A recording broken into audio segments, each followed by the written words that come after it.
Welcome to our new webinar from AX Semantics. I am Peter Schmidt. Some of you know me.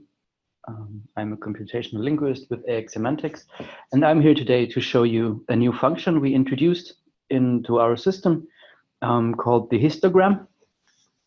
A lot of customers asked us if we can use data outside of a specific data set to use in the text. Up until now, the answer to that would have been no, but now we can have statistics in our collections to and that we can use in our texts. And I'm here today to show you how this works.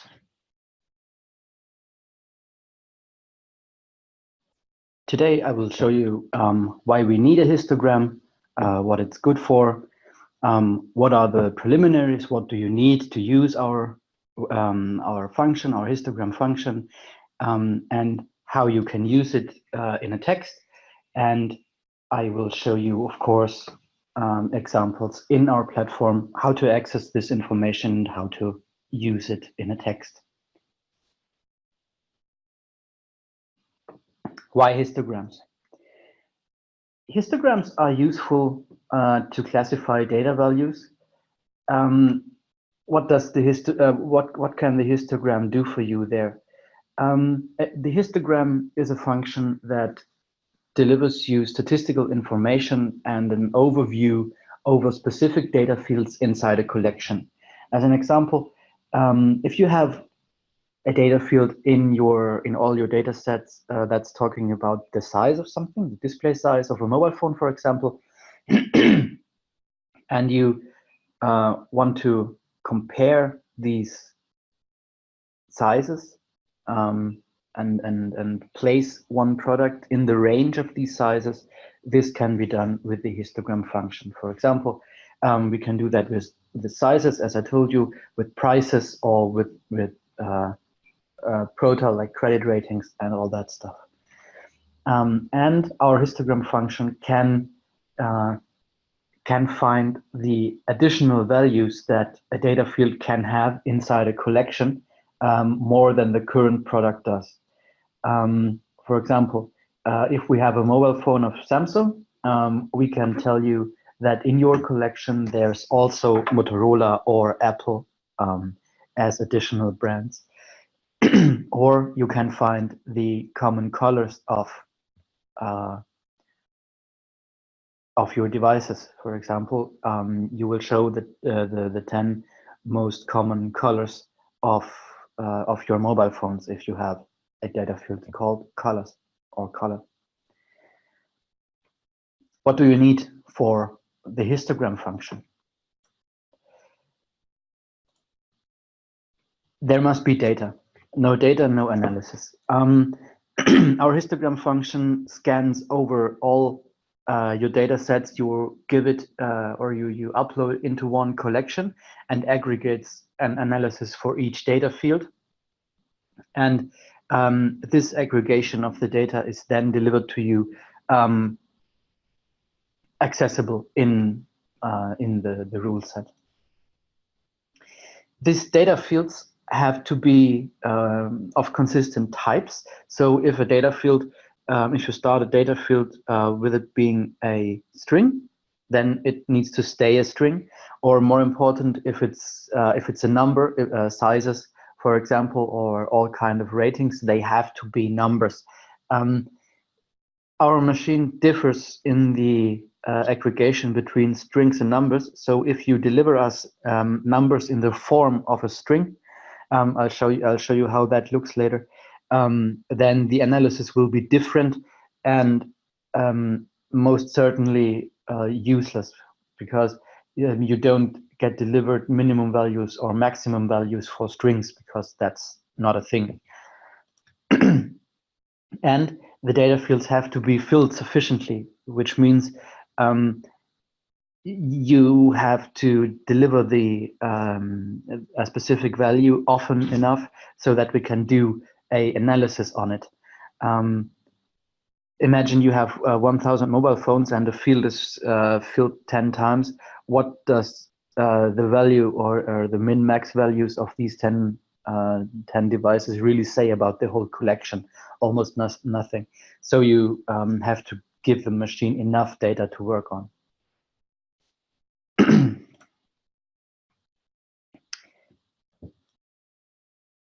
What can you do with histograms? I have collected a few examples for you.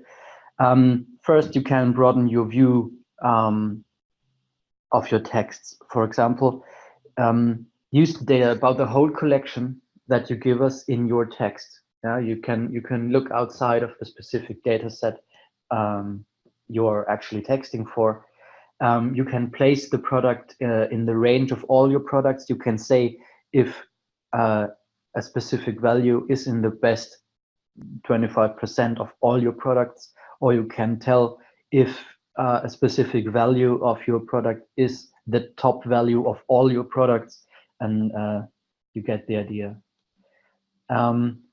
Or you can find out how many of your products share this value, and the rarer a value is, usually the more interesting it is for your reader, because something that doesn't appear in all your products is usually of more interest. You can reference other documents. For example, I earlier told you how we deliver usual values of a data field to you. So you can do some kind of cross promotion. For example, if you don't like this mobile phone, we have mobile phones from other brands X, Y, and Z available that you can also look at. Or you could also tell what kind of colors you offer over all your products, and you don't have to deliver this information in each and every data set. Also, the idea of people who bought this also bought is an interesting fact you can now implement with this system dynamically from the data you deliver us. All you would have to do is deliver a link in the data to the product itself, and then with the histogram function you can refer to this link from another text and put this link into your text. Okay, so much about the theory. I'll do some practical work now.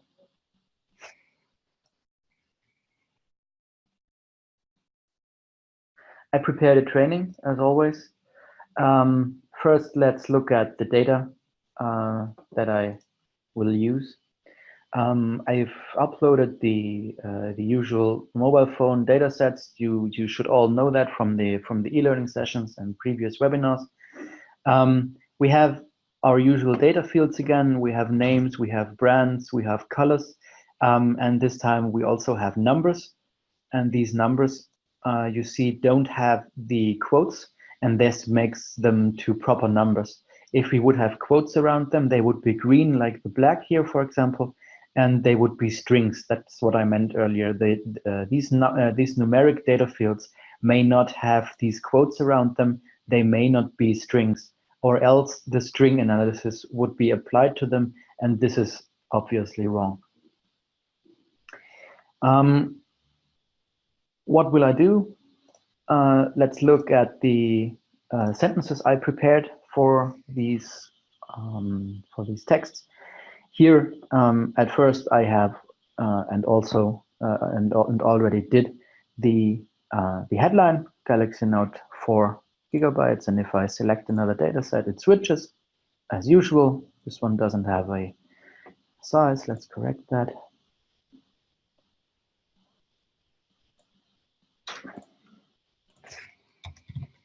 Like this.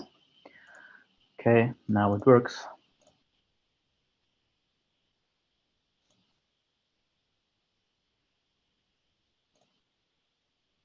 Correctly. let's use this. Okay. And now let's look at the other sentences. The first thing I want to show you is the smartphone X has the largest memory in our product range versus the sentence, the smartphone X does not have the largest memory of our devices, which would be Y gigabytes. Notice I want to write a trigger that gives me the information if my product that I'm texting about right now is the largest in all our product span or if it isn't. Let's look at the data, what we have to check for. Of all mobile phones, we're looking for the memory size. This is this data field memory capacity gigabytes. I'll copy this data field because I'll need that later. This one has 16 gigabytes. This also has 16 gigabytes, but this one has 128 gigabytes. And so only the iPhone should bring out the first of my two sentences.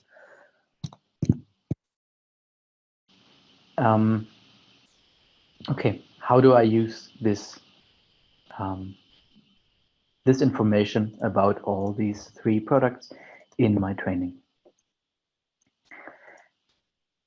First, I have to make the data fields I need available to my training. First, I need the memory capacity gigabytes. I will create a data node as usual. You see it's suggested correctly as a number, and it suggests me a name, which is correct. Okay. Now we can look into the transformer, and we have the standard fields right here. Okay. 128 for the iPhone 7, which is correct, and it's also printed. Now what we can do is we want to use the histogram function. To use the histogram, I will introduce a mapping node, which doesn't need any input parameters because we are using a function that doesn't need a parameter from any input. And the function I'm using is histogram data. You see, I already got it suggested, which has a parameter, the name of the data field I want to look at. And you see the output of this data field. This function gives me a JSON structure with certain information about the data field memory capacity gigabytes. For example, the count. How often in my collection is the value present? This time it's 3. And it will talk about, it gives me a substructure of the values themselves. So there are 2 times a numeric value of the value 16. So the number 16 appears twice in my collection. That's what this section from here to here says. And here it is for the one time 128. Now, it also gives me some meta information. This is hidden under types. Here it talks about the type number. There could be strings in it too, but this one is only containing numbers, so it gives me only a number information. It again tells me how many of the type numbers it has found. It tells me how much memory in total there is, what's the minimum number, and what's the maximum number in my collection. We find here it's 16 is the minimum number, and the biggest memory capacity in my whole collection is 128 gigabytes. And this information now I can use to put my current product into perspective. Now, how do I access this 128? I can use another mapping node. This time I need an input. I will connect those. And here I can add param1 first. And then you see I can, I have accessed the whole object that my histogram data is printing. And now I want to get into the substructure types, which I can do with just writing types. You see, I'm all the other information is gone now, and I'm at the next level. I have to access the number now because I want to use the information about the numbers. Number. And now for the last step, I can navigate to the value of max, and I add .max, and the result is 128. This is the maximum number of memory capacity in my collection. The rest is pretty standard. I can now check if my current memory capacity is equal to the maximum capacity of the whole collection. When I change my my test object here, you see my current capacity switches to 16. So the Galaxy Note 4 has 16 gigabytes of memory, but my collection maximum, of course, stays at 128. So I can build a comparison with that now. Like this, I need two parameters in a condition node, and I just have to check if param1 equals param2. I connect them. This time, this evaluates to wrong, and when I select the iPhone again, it evaluates to true. And I have to do the same thing for not equal. And now I can use this information if my product has the largest memory in my training by adding triggers.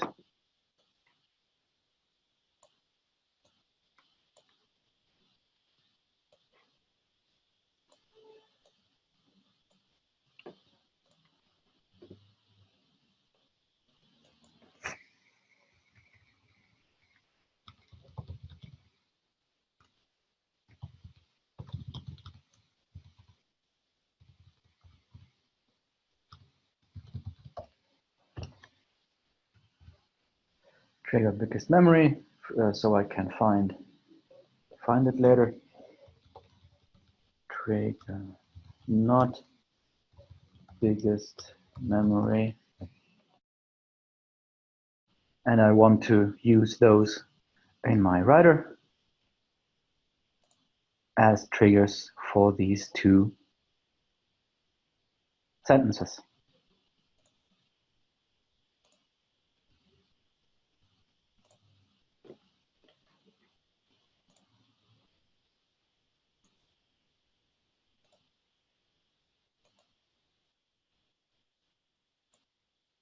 Okay, now you see for the iPhone 7, the smartphone X has the largest memory. Let's have the proper name here too.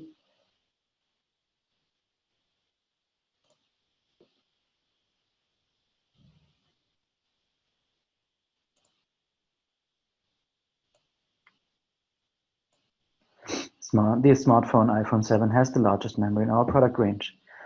Let's do this for the other sentence too. And I want to print out the max memory of my collection in my text also, which I can also do with a phrase variable as usual.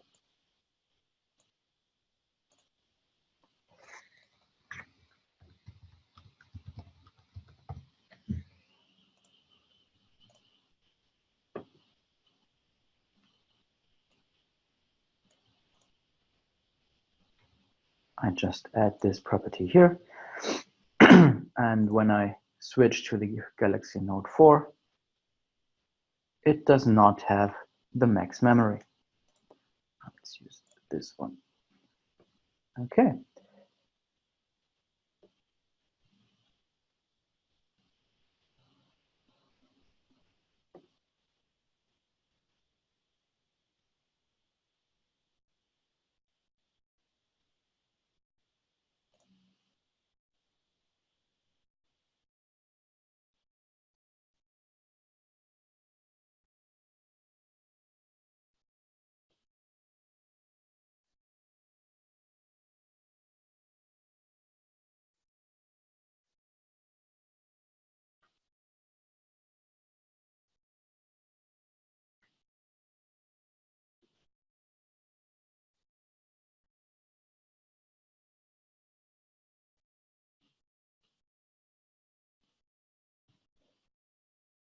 Yeah. The smartphone Galaxy Note 4 does not have the largest memory of our devices, which would be 128 gigabytes. So with that, you can make the decision if your product is the top product or if it isn't. Now, let's look at the what else the histogram function can provide to you. With a sentence, more devices of the brands X, Y, and Z are available in the colors A, B, and C, where we just have to get into the transformer again. Let's create a mapping node with histogram data about the brand.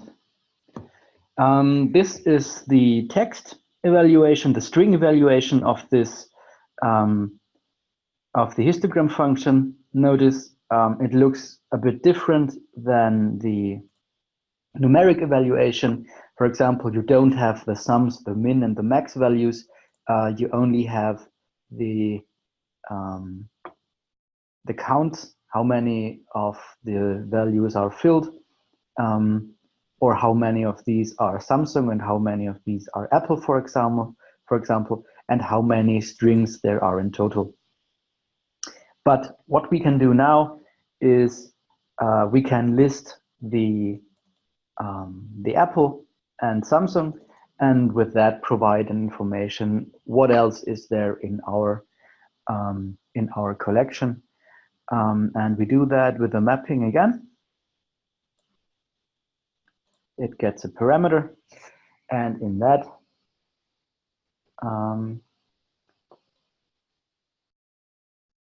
first we again access param1. So we have this whole construct here. Then we use values to only be left with the list of all the possible strings in this collection. You see we have one sub-object here for Samsung, and we have one sub-object here for Apple. Now I want to collect those values, and I can do that with exactly this function, collect, and I have to specify the name of the data field, and the result is a list of all the brands, Samsung and Apple. And I have to put that in a group again, of course, so that I can print it. This is group brands. And because I want to have that for the colors, I can just copy this whole construct, paste it again, and change in the first node the name of the data field I want to look at to color.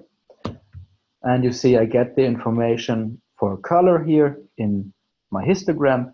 And as a result, I get a list of all the colors that are in my collection. And now I want to rename this colors. And now I can use those in my texts. For example, we want to have the brands here. which would be this group.